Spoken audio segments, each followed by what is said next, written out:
Hello students. So today I'm going to walk you through the 2020 A-level ICT paper. So this is the new syllabus that I'll be walking you through.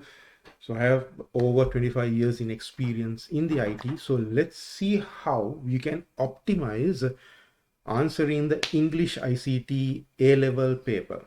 Okay. Okay, so let's start. Let me first move this away. Right. Okay, so in the ICT paper, some of these questions that you will have. Now, if you take the MCQ questions, you'll have 40 questions. So you roughly have about 1 hour. So don't take too much time looking or answering some of these easy questions. Now, for example, a computer processor will operate the fastest when the data that it wants is in the moment you see this, you should immediately know which is the fastest memory. Is it cache or main memory? Definitely not hard disk, certainly not optical, and magnetic tape was from the 1950s. Okay, so definitely not magnetic tape either. So the moment you see this, you should immediately know, okay, hard disk and optical disks are out. Hard disk is quite slow. Okay, magnetic tape is completely out. So it's either the cache or the main memory. So the cache memory sits directly on the CPU. So you should know immediately, right? That's the answer is the cache memory. So when you're answering that question, try to answer it as quickly as possible, because there are other questions down the line that require at least about 3 to 4 minutes of your time, because those would be mathematical ones. Maybe converting binary to decimal, or converting decimal to binary, or comparing two binary numbers, or comparing a binary and octal to see which is the largest. So in those kinds of computational questions, you will definitely need to spend at least a good 3 to 4 minutes, right? So what you need to do is you need to accumulate as much time as possible from these. So this, I would say, would take 15 seconds to answer this. So just read the question. Reading time would be like maybe 7 seconds. A computer processor will operate the fastest when the data that it wants is in the, and then you read this, definitely not those three, and then cache memory, immediately you get it. So that's, you're looking at about 15 seconds. Okay, next, which of the following hardware components will lose data when the power to a computer is switched off? Okay, so definitely not things like hard disk and magnetic tapes and persistent storage. That's not going to lose memory. The things that are going to immediately get erased are registers, cache, and main memory. Things that are on the CPU directly. So if you take the chip, everything on that chip just goes like that when the power is cut off. Okay, so the answer for that is register, cache, and memory. That's all ABC. So again, when you see that kind of an easy question, you should be able to answer that question in 15 seconds, right? So now you have 15 seconds, which means you have now collected, I would say, a good 3 minutes of your time. Okay, so now let's go to the next one. Now you're collected, remember, you need to collect time. So now that you have collected some precious minutes to do balanced computational work, you can go to the next question. Next one. Computer has evolved from the early mainframes to a relatively small smart device with high computing power used today. Which of the following inventions contributed to reduce the physical size of computers? Nothing to do with the bus. Nothing to do with solid state memory. Vacuum tubes are the last thing you want to look at. Registers are basically tiny pieces, extremely tiny pieces of transistors that do mathematical computations, and that's right, you store the bits and the bytes. Okay, so that's not a correct answer. It's not a valid answer, I would say. So the next thing what you have is integrated circuits. Now, the integrated circuit is the right answer. Why? Because if you look at the evolution of computers, it started off with a vacuum tube, which was about that big. So you are looking at a transistor, which is about, yeah, that big. Okay. So from there, it moved on to transistors. So the vacuum tube was that big. Transistors came, yeah, about that big. Yeah, tiny little things. And then from the transistors, it moved on to the integrated circuits. Now, the integrated circuits are measured in nanometers, which means you can't see them even under a microscope. You need to look under an electron scanning microscope to even see a single microchip inside the microchip. So a single transistor inside a microchip would be, I don't know, maybe about 10, 20 nanometers in size. So the correct answer is the integrated circuit contributed to the reduction of the physical size of computers. So you would look at that also and think, right, the integrated chip, because that's the smallest thing that contributed. It's not the registers. It's not a solid state memory. That came much later. Even those registers were there back in the 1960s. Okay, the registers were there, but the registers were this basically the size of transistors, right? So the thing that seriously made it small was integrated circuits. If you like, let's say you extrapolated the modern integrated circuit, right, of a cell phone. Okay, that chip contains billions of tiny transistors, and if you take a normal transistor like a BC547 transistor, it's a tiny little thing about that big. Okay, if you take that and try to simulate the same phone, right, you try to simulate and you try to make an iPhone or a Xiaomi phone. Okay, the size of this phone would be the size of India using transistors. Okay, now that is said, now forget about that. Now let's move to the next one. Consider the following diagram. Now remember, looking at that, I would say we have collected about 4 to 5 minutes. Okay, consider the following diagram showing some hardware components connections on a computer system. Okay, so you have CPU, memory, display unit. That's a normal LCD display which is controlled by a video controller. You have keyboards. Your keyboard is controlled by keyboard controller, and then you have hard disk, which is also controlled by a hard disk controller. Now all of those might sit on the same chipset. So it's not like, you have this hard disk and then you have this, hard disk controller, two separate things, and then you have a keyboard here and you have a keyboard controller there, and then you need to plug these two. Nothing like that. Everything just comes integrated into the keyboard and the hard disk.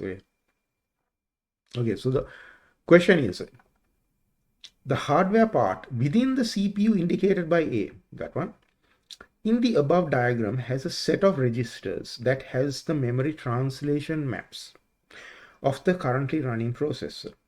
When given an input virtual address of the current process, it outputs the relevant physical address, if any. Okay. In this one, okay, so basically the registers contain the address spaces, virtual address spaces, right, of your software. It cannot contain the physical address spaces because it has more important things to do, like adding numbers, processing logic, right, if conditions, while loops. It needs to do all of these stuff, so it can't handle memory allocations, right? So memory allocations is done by something called the memory management unit. Okay, you need to remember that, right? So the register would talk to the memory management unit. From there, it will map it out to the actual physical address. So in a memory that has gigabytes of RAM, you would expect it to maintain the full address space of all the memory pointers that are running. Okay, so the right answer is memory management. Okay, arithmetic and logical unit is only the registers that are actually doing the logical processing of numbers. Control unit is not the right page table, it's just the invented name. Okay, L1 cache is the closest one to your CPU, because that's where it checks the most frequently used memory. So it keeps it in a cache memory. That way it can be like, really fast. So it doesn't need to go and, translate it through a memory management unit and then go fetch it from the physical memory, come back again. That's too far. Even if it takes like a nanosecond, it's too slower, right? So it rather, gets it from an L1 cache memory, which is far quicker. Next one. Okay, so I would say we collected now about 6 minutes. Okay, now here you go. This is where you need those precious, 3-4 minutes to, compute this, right? So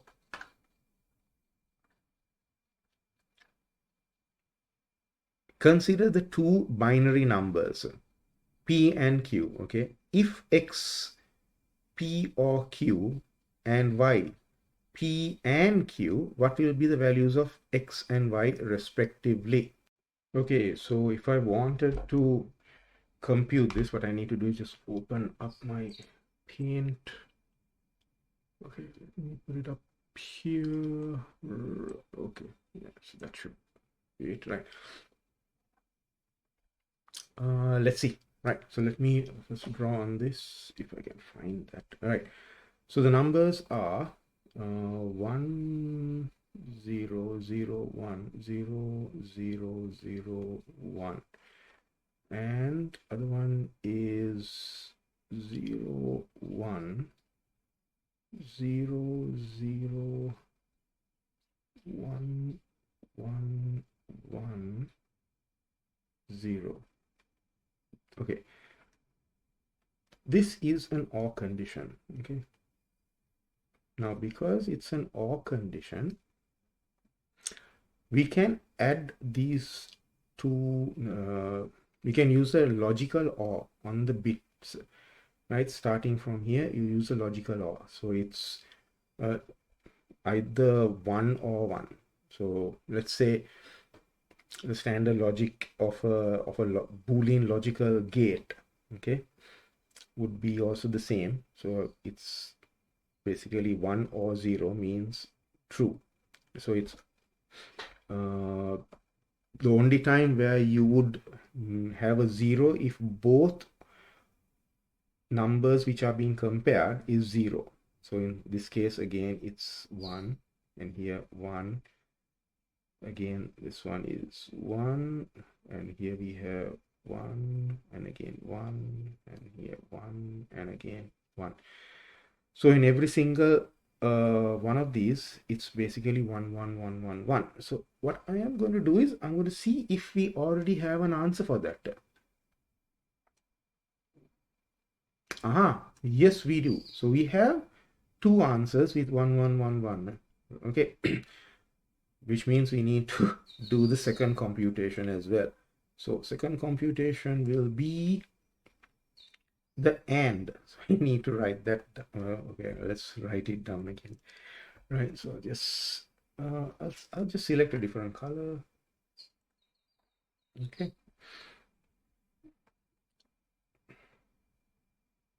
What happened? There.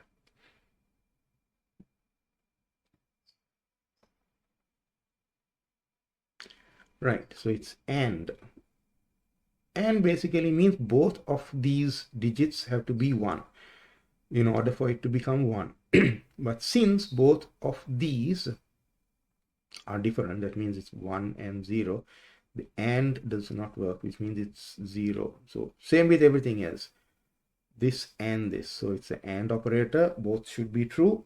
unlike an OR operator, if one is true, the outcome is true. Okay, so in this both are not there, so everything is basically 0 0 0 0 0 0 0 and 0.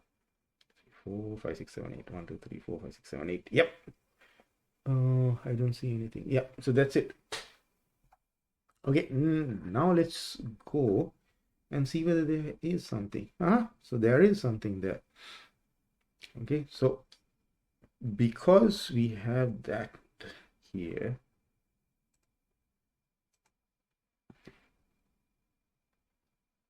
this is the right answer. Okay.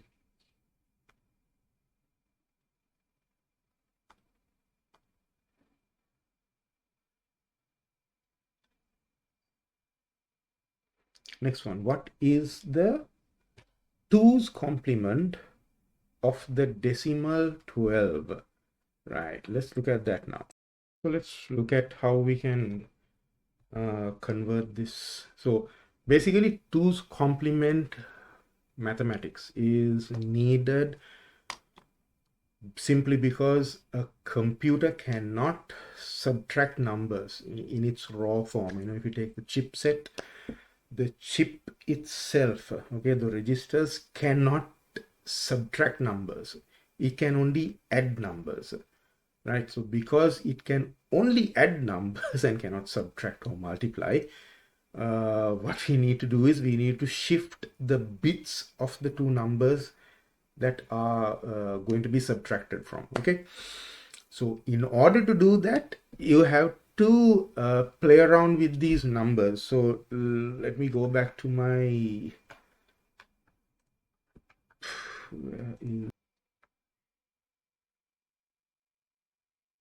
let's minus 12. Okay, so let's look at minus 12. So the 2's complement is simply you need to convert this into binary. Okay, so if I convert this into binary, it's going to be, okay, so that's 1100. We need to convert this now into an 8-bit number. So we need to convert this into an 8-bit number, which means it is going to be like that. Okay. You should also know that this one here represents the sign. Okay. So don't worry about this minus 12. What we now need to do is, now that we have the binary 8-bit value, we need to flip it.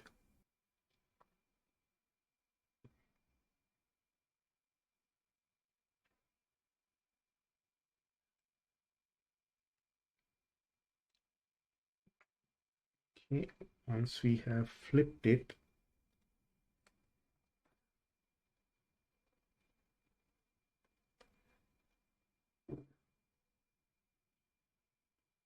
that's what you get after flipping. After flipping it, what we need to do is we need to add 1. That's what you call what is this? 2's complement. So you need to add 1, right? And then what you will get is, when you add 1, you get 0, 1 take over, that's another 0, and this becomes 1, it's 0 here, and those remain 1 1 1 1. Okay, so that's the 2's complement. So let's see whether this number is there.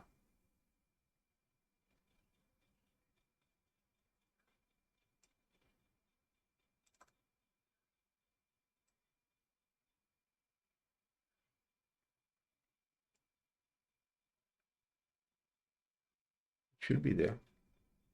1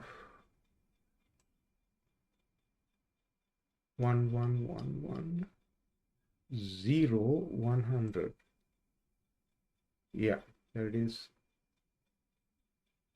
So that's 4 ones, 0 and 100. So that's 4 ones, 0 and 100. So that's the right answer. Okay, so those kind of things might need an additional 3 to 4 minutes if you're going to do that. That's why you need to be fast on the other ones. So let's look at this. The seventh one. Which of the following is true about 2's complement? Again, 2's complement is all about uh, adding two binary numbers, or rather adding two numbers which have been been flipped, since the computer cannot subtract numbers. Okay, so which of the following is true about 2's complement? An extra bit is used to represent the sign. No. Your 8-bit number, right? Your 8-bit number here is basically used for representing your single digit, right? So there is no additional number that comes here. Okay, so there is no such thing like that. So no extra bits. Next, I would look at what is next. Make it possible to build low-cost, high-speed hardware to perform arithmetic operations. That is one important uh, point in order to make low-cost CPUs. Otherwise, if you try to like build something like that does uh, negative computations in the hardware level, it's going to add a lot of circuitry, right, at the CPU level. So in order to reduce the circuit cost of that, we just use the 2's complement. So therefore we can use the the additions circuitry in the chip, right? That's like the adders, the full adders, and things like that, right? Okay, next one. Addition and subtraction are used as two different operations. No, that's rubbish. Usually, okay, next one. Usually represented in hexaforms? No. Used in first generation computers to perform logical operation? No. It's used in modern computers as well. So the answer I would select is make it possible to build low cost, high speed hardware. Okay. Now, let's look at the next one. Consider the character representation in table 1 and table 2 given below.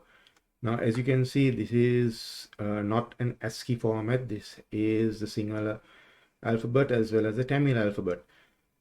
You'll also notice that it has 4 characters. 4 characters simply means that this is Unicode. Okay, so ASCII is 7 characters, and then you'll have the EBCDIC, which would be the 8 characters, and then you will have the Unicode, which is 4 characters. Now, interestingly, if you take the Unicode, it uses a combination of both ASCII and extended characters. So let's see. In which of the following character encoding systems given below, the above characters in table 1 and table 2 are represented? Right. So now in this case, what I would do is, since I know for a fact these are not ASCII characters, okay, over here and here, none of these are ASCII characters. What I'm going to do is I am going to completely mark out the lines that have ASCII. So if I'm going to remove that one that has the word ASCII, here's another one with the word ASCII. Here's another one with the word ASCII, because I know for a fact ASCII is not there at all. And that leaves me with number 2. So both tables 1 and 2 are in Unicode. That's the correct answer. Let's look at the next one. Which of the following is the most simplified expression equivalent to A bar, AB bar, C bar plus BC bar plus A bar, B bar, and C plus BC. So you need to simplify them. You can simplify it using, let's see, so it's, I'll write it down here. So it's A, B, C,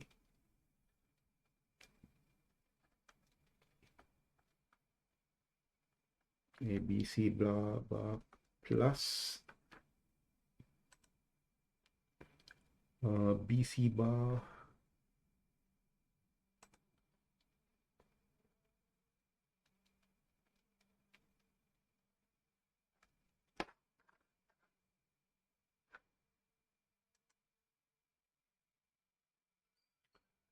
A, B, C, A, okay, A bar, B bar.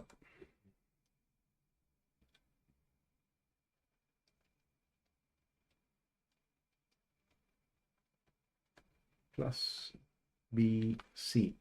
Okay, so let's see whether that is the correct one. Yes.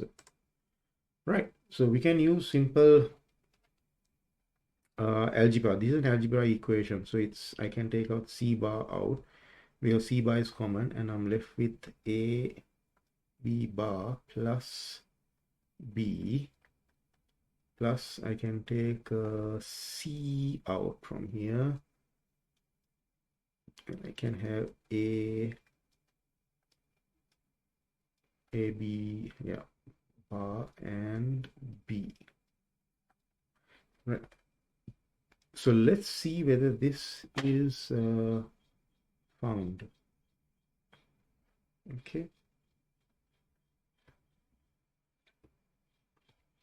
C bar A.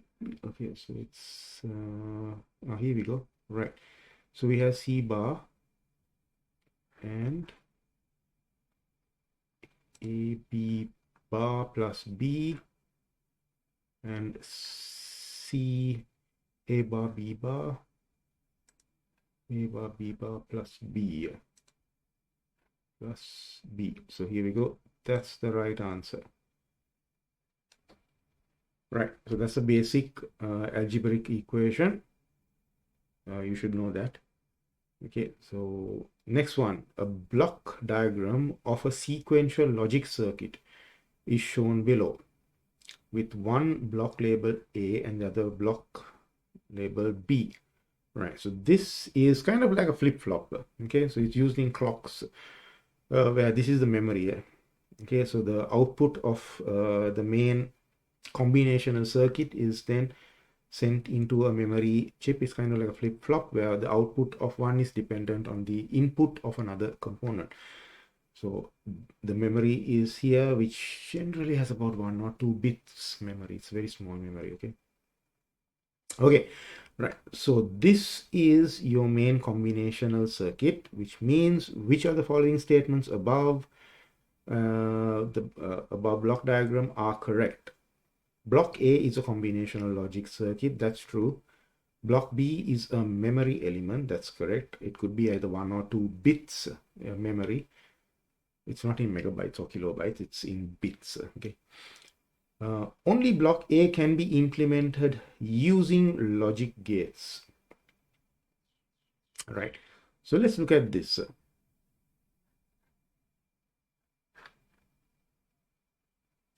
Block A always contains logic gates. Block B is memory, but in reality, block B does have logic gates. So only block A can be implemented using logic gates is wrong. So the correct answer is only 1 and 2, right? 1 and 2 is the right answer, which means block A and block B, the combinational is a combinational logic circuit and a memory element. Both of them have logic gates, not just one. Okay, right now, let's look at this. Number 11. Consider the following logic circuit consisting of NAND gates. Right. So in this logic circuit,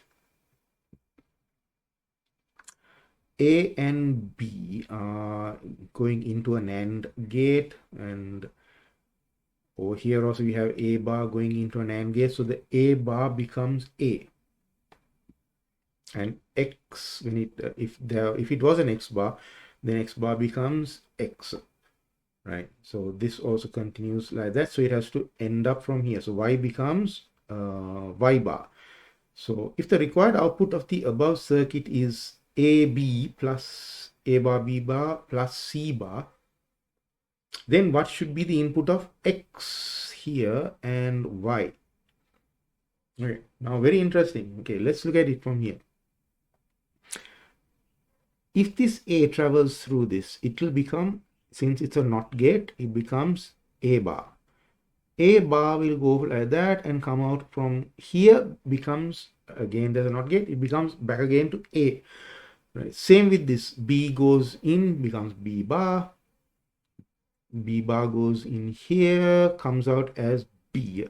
Right. So here we have again A, B. So that seems to be the correct output for this logic gate here. Now let's look at this next logic gate. If this A bar goes in, it'll become A and then back again to A bar. So here we have A bar. X, whatever that goes in, let's say it goes in as B, B goes in, comes out as B bar, B bar goes in, comes out as B. So therefore, we need to have it the opposite. We need to have the B bar. So if it's B bar, goes in as B bar, comes out as B, goes back in again and becomes B bar, right? So this has to be a B bar. Now, if this one is C, then C has to go in because this is the expected output now. So it's a C here, right? Because it comes out as C bar. So we have B bar and C. So where is B bar? B bar. Okay, here we go. We have B bar and C. So that's the right answer. Now that one will take you at least maybe about a minute, right? So let's look at the next one now. The operating system is another program that runs on the computer that has some special responsibilities. Memory management, file management, and input-output management are some of these responsibilities. What is another important responsibility of the operating system? Okay, so let's look at this. It's just looking at a responsibility of the operating system. Now, backup management is not a responsibility, although it's a feature, right? Compiler management has nothing to do with operating systems. System clock management is part of the BIOS. Cache memory management is part of the ALU and the memory management unit.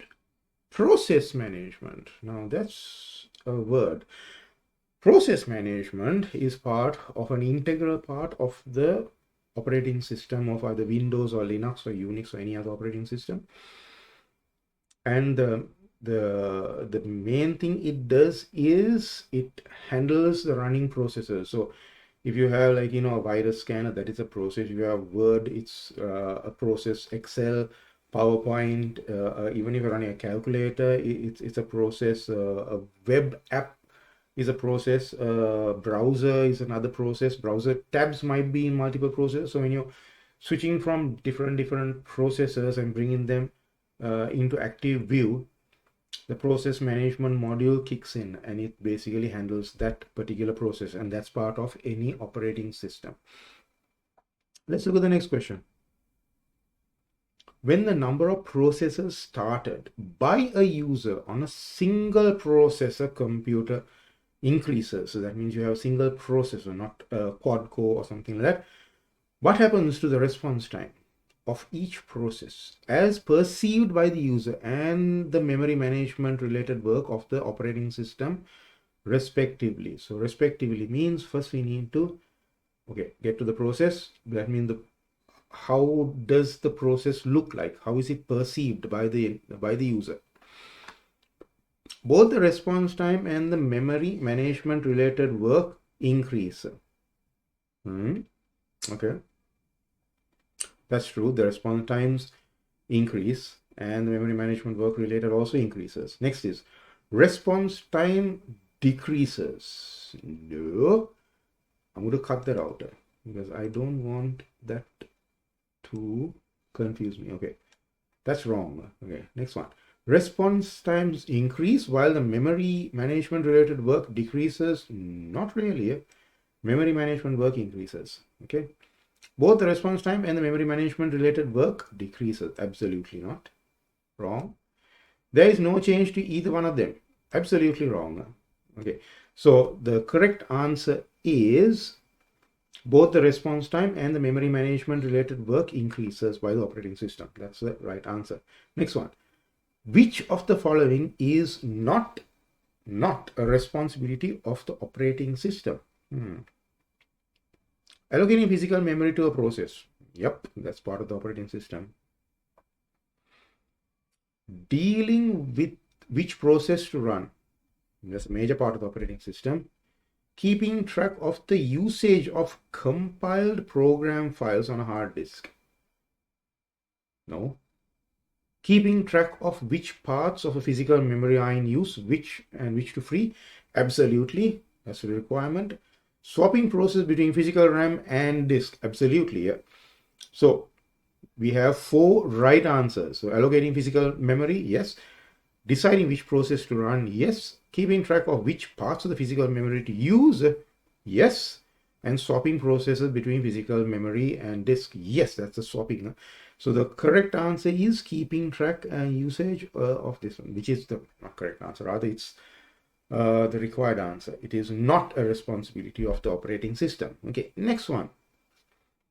In a computer, the size of a user program could exceed the size of the physical memory, which means your physical program might be about 100 gigabytes in size, but your actual memory might be only just maybe 8 GB, or your physical program is 20 GB, and if memory is only 8 GB or 4 GB. So how does it do that?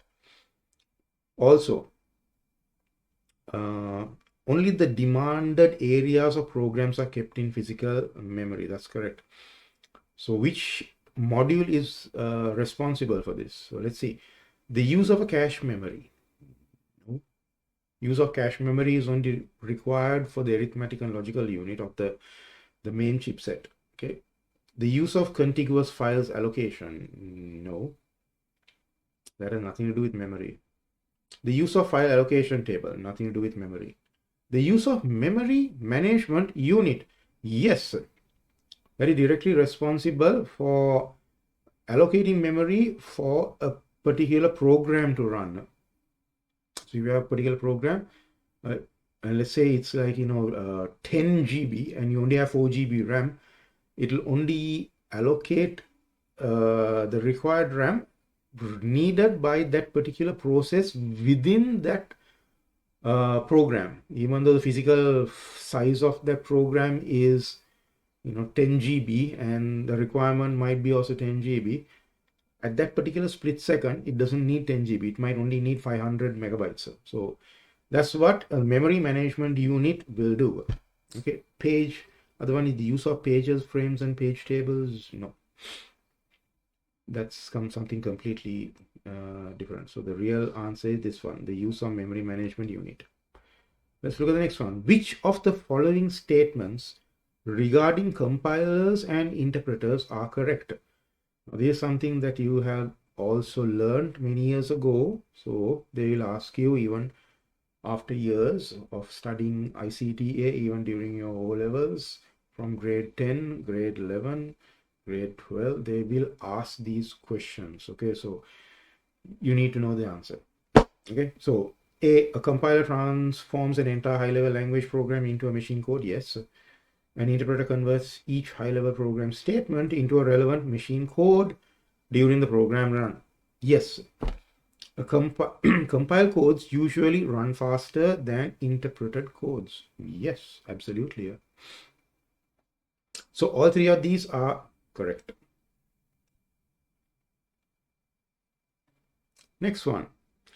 Which of the following statements regarding guided and unguided media are correct? So what is guided media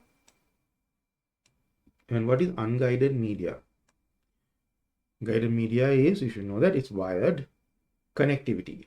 Unguided simply means opposite of wired connectivity, which means it's wireless connectivity, like Wi-Fi and radio signals. Okay, so let's see what are the the following statements regarding are correct. Okay,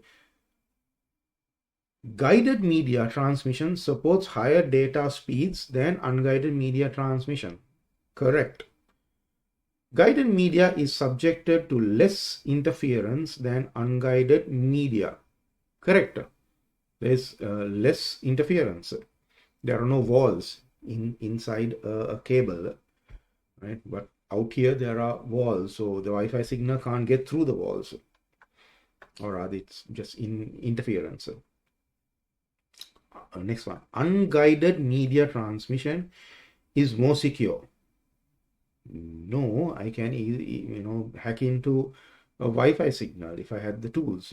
Next one, unguided media transmission uses low bandwidth. Wi-Fi does have low bandwidth compared to a wired network, because wired network gives me 100 megabits per second, while Wi-Fi would give me maybe about 15 megabits per second. So it is okay, unguided media. I'm going to cut that off because that is wrong. Right, and I have A, B, and D. So it's A, B, and D. That's the correct answer. Next question. What is the process carried out in the modulation technique in data transmission?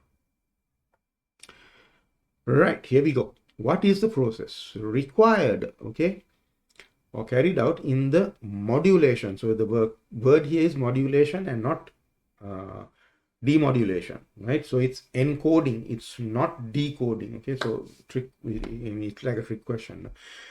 Okay, so let's read that. Modulation technique in data transmission. So encoding information in transmitted signals. Correct. So you encode the information into a signal. Encoding signals into transmitted information, that's absolutely wrong. So that is just a play on the words to confuse you. That's wrong. Extracting information, no, this is not about extracting information. Extracting signals, that is also wrong. Transfer information with minimum distortion, that is not part of modulation. Right, so the correct answer is this one, encoding information in a transmitted signal. That's the right one. Right, now let's move to the next question.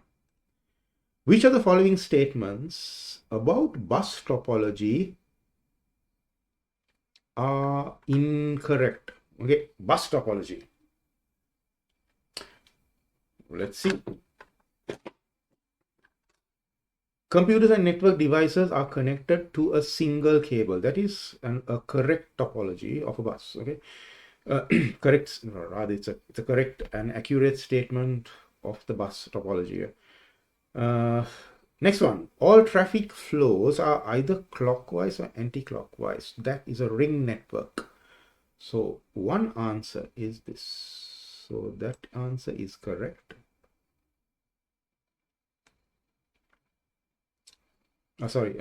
That answer is not correct about ring, but it's not correct about a bus, and they're asking about a bus topology. Okay, next one. Bandwidth is shared among nodes. That is also correct when it comes to a bus. Each node is connected to two of its neighbors, right? Each node is connected to two of its neighbors. No, a bus topology can be connected if some of those machines are in the middle, obviously to be connected to the neighbors. However, if you go down that cable to the very end, the final machine is not connected to any other machines. The final machine has something called a terminator plug. So it's basically only connected to one neighbor. Same with the start of the bus. Even from the start of the bus, you will have only one machine, and that's also connected to a terminator. So there are no, like, like hubs and control routers and things like that.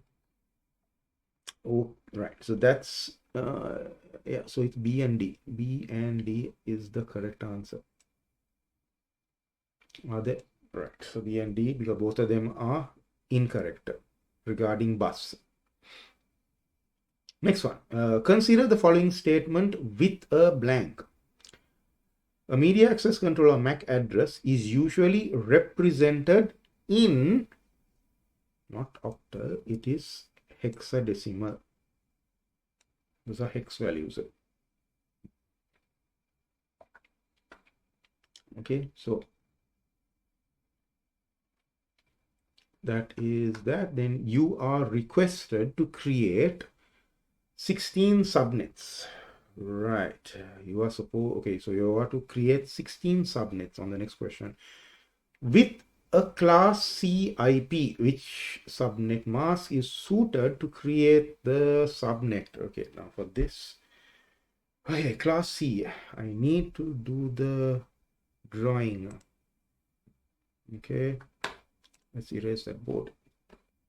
There are several types of subnets. You have A, B, and C. Okay, since the subnets are using 8 digits, right? So it starts with 255. It goes like that, right? And this one has 0, 0, 0. That's a class A. Class A IP addresses has this.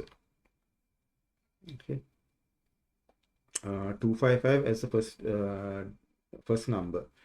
Then on class B, it's on this 255.255 range, right? So that's your class B, which means on class A is used for large networks, right? So large networks, and here you have small or rather medium networks. And then you have class C is the ones that we normally use in offices, okay, or even at home.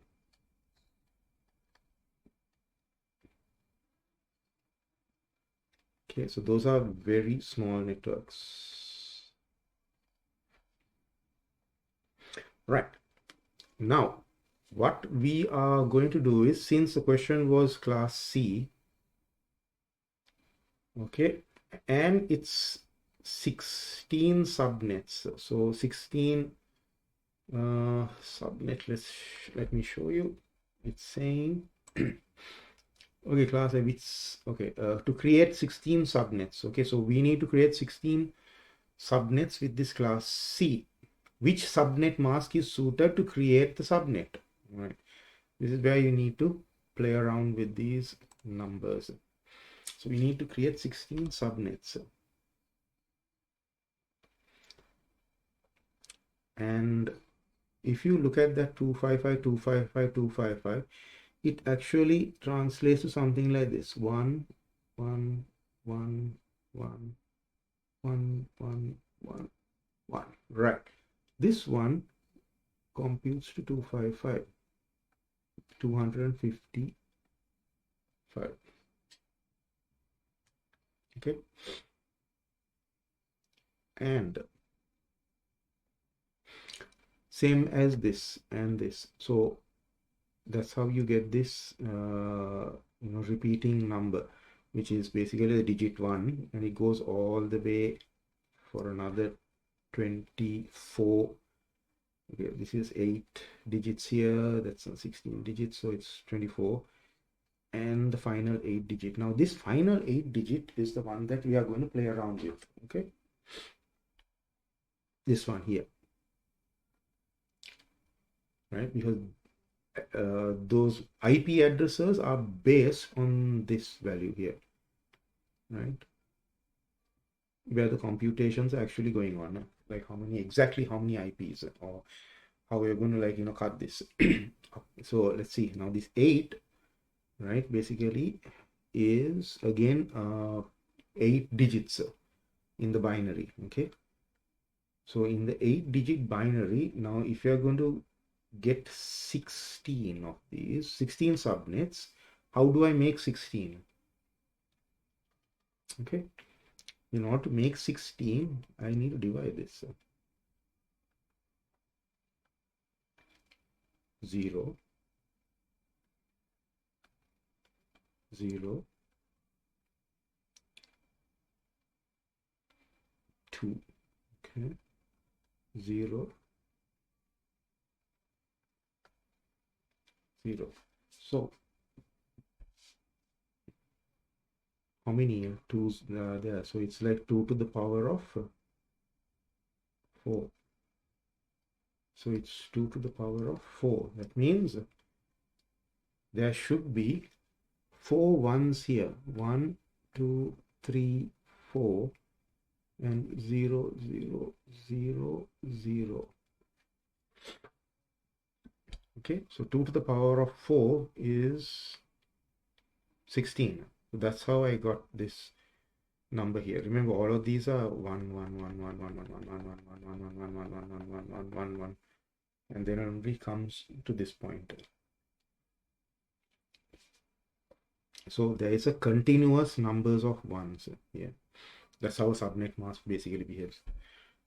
Anyway, now that we have this, okay, now the next thing to do is find out what this value is. Okay, so 2 to the power of 0, 1, 2, 3, 4, 5, 6, 7. Right, let's see now. So basically this is all zeros. I don't need to worry about that. Okay, 2 to the power of 4 is 16. So let's put 16, then 5, double this, 32, double it again, 64, double that here finally to get 128. Right, 6 plus 4, 10. 8 plus 2 is also 10, so that's 20. Okay, 2 to carry over. 6, 7, 8, 9, 10, 11, 12, 13, 14. 1 to carry over. 240.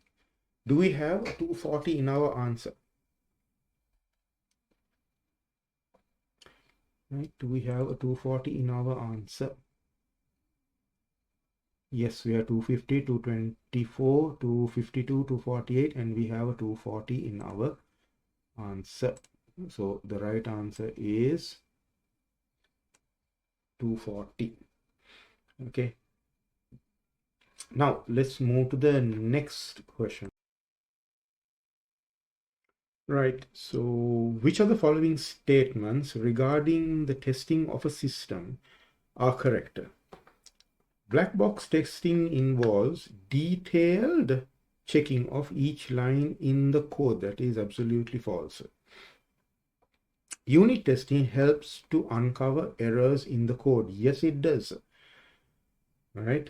So unit testing is basically the smallest form of testing, like, functions. For example, if a database connection is correctly opening up a table, and is it selecting the right fields and records, or is let's say a process is executing correctly and the desired output is generated correctly. So you can test those small individual things with unit testing. One of the best known softwares for unit testing is, like, JUnit. It's for Java anyway. So next one, system testing should not be performed prior to unit testing. That is correct. System testing should not be performed. Okay. System testing should come after unit testing.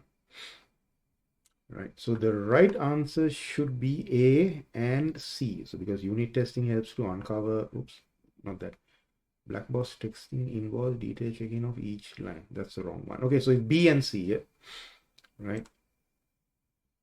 So B and C is the right answer. Next one, which of the following indicates functional requirements? Okay, the user should be allowed to update their contact details and address and phone number. That is correct. The user should be allowed to update because that's part of a functional requirement.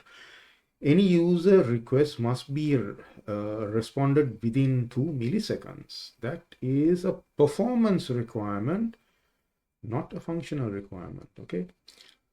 The system must be easy to change. That is a development requirement and not a functional requirement. So the right answer would be the user should be allowed to update. Okay, so that's A only. Next one, the following details are given about a software project. Requirements are fixed, not allowed to change throughout the complete project. Okay, must deliver the complete software project at once. Detailed descriptions and specifications must be prepared for each activity within the project. This is a classic waterfall model. Next one. Okay, agile basically means to change quickly. Rapid application development is a development process. Prototyping is a product final output. Spiral is a methodology. So there are three methodologies here: agile, waterfall, and spiral.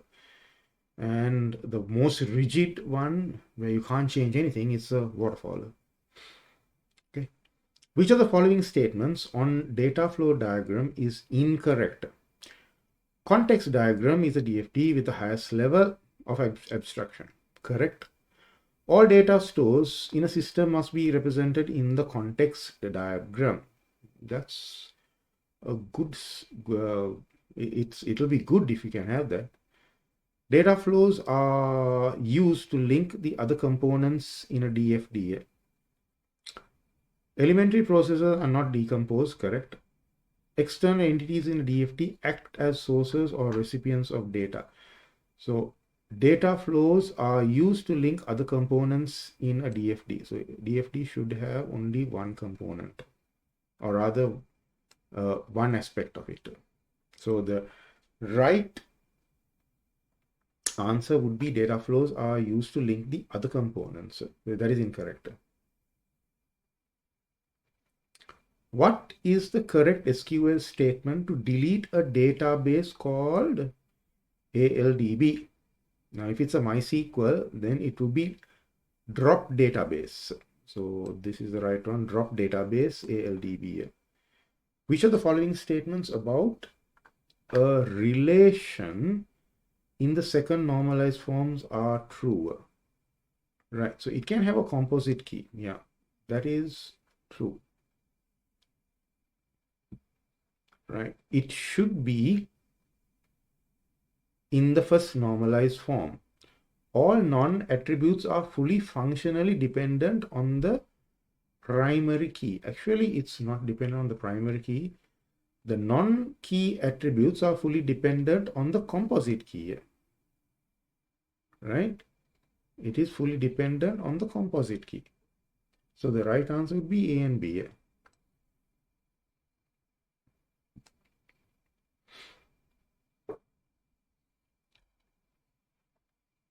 All right. Now, here we go.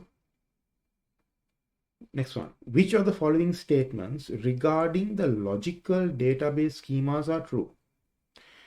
It is a blueprint for a database, correct? It's a logical database schema. It contains data and information, that is also correct.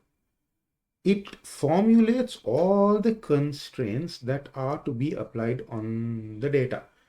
Yeah, so it has constraints like primary key, secondary key, foreign keys, linked tables. So all three are correct. Next one, consider the following SQL statements. Right, so all of these basically are part of the practical database implementation. So when you're dealing with database related tables, SQL statements, or even a program that accesses SQL, you will get to know all of these. So it'll come into muscle memory when you start, creating tables, dropping tables, creating primary keys, foreign keys, creating relationships between child tables and parent tables.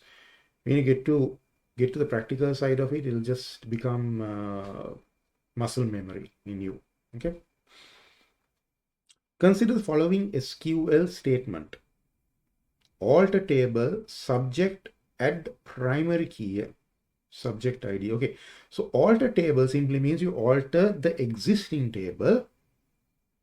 Okay, so the existing table subject, and we add a primary key subject ID. So the subject ID should be there. That means the column subject ID should be there, and the column subject ID should not contain null values, should not contain repeating values. Okay, every single thing in that table, the primary key or the column, before you add the primary key, should be 100% unique. Everything should be unique in that. It's only then can you add a primary key to that existing table. So let's see what are the incorrect statements. Okay, it adds a primary key constrained to the table name subject. That's correct. We are looking for incorrect. Okay, the table name subject should already exist. Correct. The field subject ID should not be null. Correct. The table name subject is created with a primary key name subject. Wrong. Right, that is the incorrect statement. Okay. Why? Because it says the table name subject is created. Right. Remember, we can't create that table because this statement simply assumes the subject table is already there. Okay. Right. Next, let's go to the next one.